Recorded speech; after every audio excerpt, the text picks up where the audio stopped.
Welcome, welcome. I'm coming from California, and they will not believe that I was actually here unless I document this moment. I am a documentary filmmaker, after all, and we are in Holland, so I'd like everybody to say, cheese.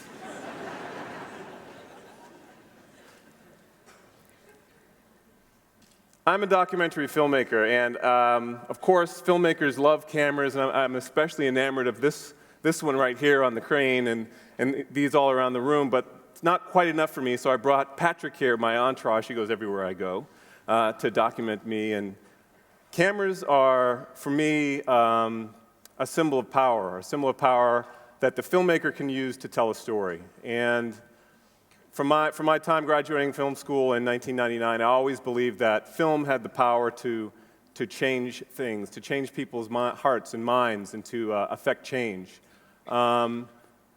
At the time that I graduated from film school, my wife had also just gotten her master's degree in speech pathology and just taken a job as a speech therapist at a local public hospital in Oakland, California, near where we live. And she would come home with stories of her patients. And these were stories of people who were coming to a public hospital in America is a place where you go where you have nowhere else to go. You don't have private health care insurance. You're typically at the bottom rung of the social ladder. Your needs are great. And the stories that she came home with night after night mounted within me and inspired me to want to tell that story in film and to make a film that would impress upon people the urgent need to change the healthcare system to account for the needs of a patient population that really did not have a voice in America. There was no way that patients like the ones that she saw who were stuck in waiting rooms, not just in Oakland, but all over the country, had the ability to share their story and for their stories to get to people who could change policies that would affect them on the ground. And so we began working on a documentary film, ostensibly to put a human face on the uninsured in America and hopefully affect change policy in America. At the same time, we recognized that something was happening with storytelling. The power of the filmmaker was starting to cede to the power of the individual to take control of their own story. And we recognized this early on, and we began starting a project that would run parallel to the film that would allow patients who were stuck in the waiting room, often for up to 12, 14 hours at a time, because public hospital waiting rooms in America are increasingly being used for primary care.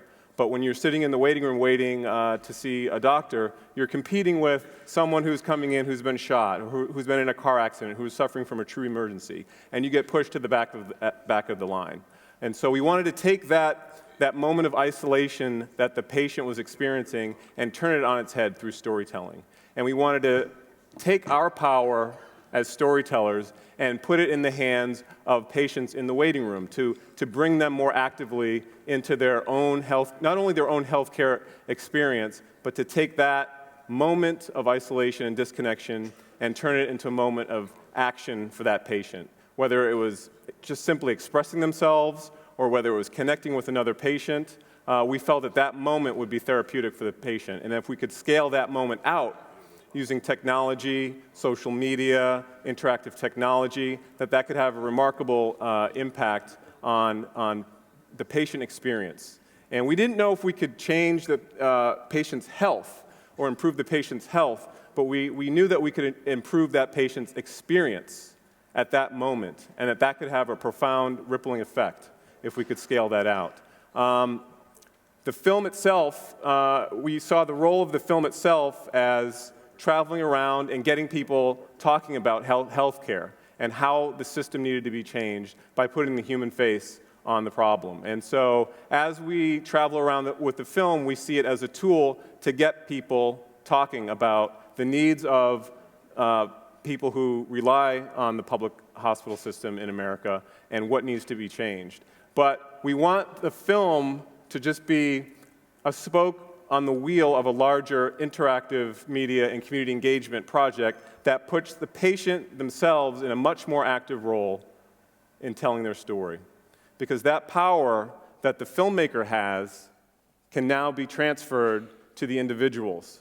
And those voices, in aggregate, we believe can be much more powerful than one film. Although we still do believe in the power of film, in affecting people's hearts and minds. And so we have now completed the film, and I will share with you in a moment the trailer for the film. But we are hoping that that film will serve as an inspiration to patients, to caregivers, to the loved ones of patients, to our neighbors, to get the individual more involved in telling the story, because we believe that's where the power lies. So with that, I present you The Waiting Room.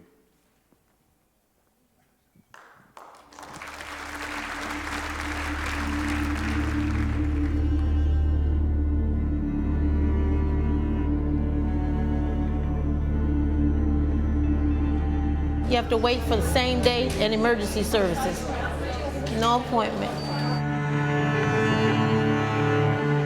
It's noisy already. Please talk soft, but keep talking. The emergency department is completely full. The beds in the department in the hospital are full, so nobody moves. So I can't let this guy slip through the cracks. You asked me, ask Reno, call up there and ask them. But I was just laid off my job in March, so all I have is unemployment. These bills, these money bills. Heart rate is really high. I never had anything happen to me. It was like my invincible 20s. So whether it's benign or not, we call it cancer. It's okay. This is just a little poke. I won't go until you're ready, okay, Dejan? 32-year-old male, gunshot wound in the lower left, looks like it's through and through. Father, in the name of Jesus, we actually take this pain away. This numbness needs to go right now in the name of Jesus. He's diagnosed with a stroke, was kicked out the door and sent here. We're a public hospital. We're the safety net in society. We're an institution of last resort for so many people. Come on, sit with me. You want to see the doctor today, huh?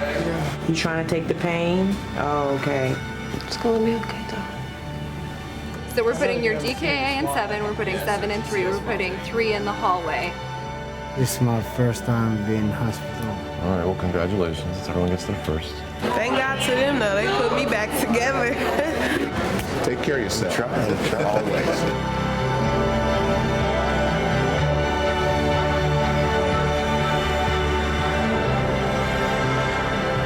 Come on, sit with me. I knew what happened. You knew what happened? Yeah. You remember me, right? Bro, who can forget you?